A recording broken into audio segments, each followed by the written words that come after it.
Magandang umaga po mga ka-agri at mga ka-gardeners. Ngayong umaga pong ito, isi-share ko po sa inyo isang mabisang alternative organic fertilizer para po makatulong maparami po ang bulaklak ng mga tanim nating vegetables at saka mga fruit bearing trees. Ito po ay yung sapal ng nyug na kitchen waste. Yung iba po, itinatapon na lang itong sapal ng nyug. Alam nyo po ba na pwede itong gamiting alternative organic fertilizer, ang sapal ng nyug? Bago po natin to gamiting pataba or fertilizer sa mga tanim nating fruit bearing trees at saka mga vegetable, kinakailangan po ibilad po muna natin ng 3 to 5 days para matuyo. Dahil kapag yung bagong piga po na i-apply po natin kaagad sa tanim nating mga vegetable at saka mga fruit bearing trees, may uwil pa po siya.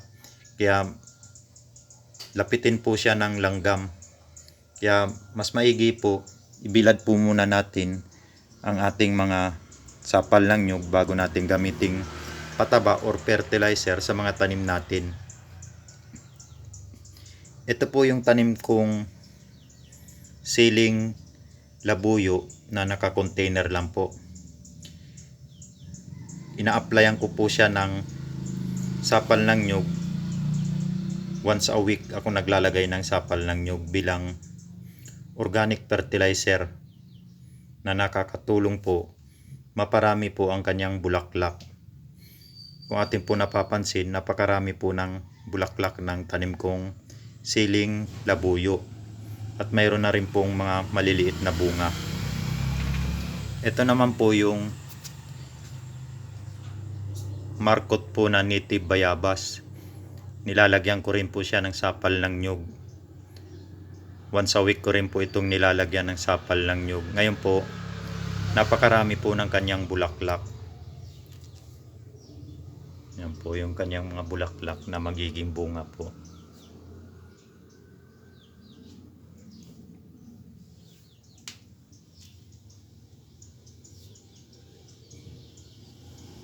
Tuloy-tuloy lang po ang paglalagay ng sapal ng nyug sa mga tanim nating vegetable at mga fruit bearing trees. Dahil kapag tuloy-tuloy po tayong naglalagay ng sapal ng nyug, tuloy-tuloy rin po ang kanyang pamumulaklak at pamumunga.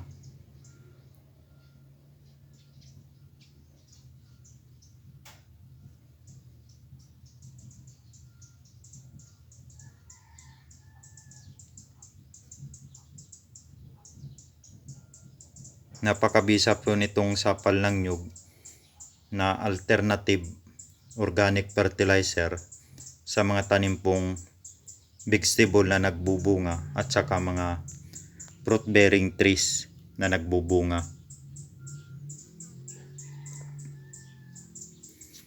Kauna-unahan ko po itong sinubukang gamiting source of alternative organic fertilizer sa tanim kong talong. Napansin ko po, dumami yung bulaklak ng tanim kong talong at dumami rin po ang kanyang bunga. Kaya sinubukan ko rin po itong gamiting alternative organic fertilizer sa iba pa pong mga tanim kong gulay tulad ng ampalaya, sitaw, patula, at marami pa pong ibang sinubukan kong gamitan nitong sapal ng nyug. Ang karamihan po natin, ito pong sapal ng nyug, kapag napigaan na po, itinatapon na lang. Ngayon po, kapag may sapal po kayong ng nyug, ibilad lang po ninyo. Kapag tuyo na po, pwede ninyong gamiting source of alternative organic fertilizer. kung mahilig po kayong magtanim ng mga gulay at mga fruit bearing trees.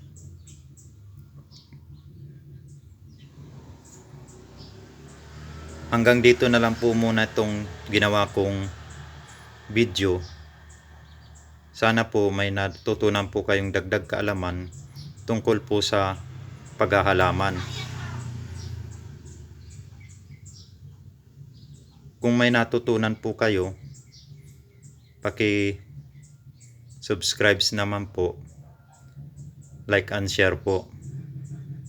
Maraming salamat po. God bless po sa ating lahat.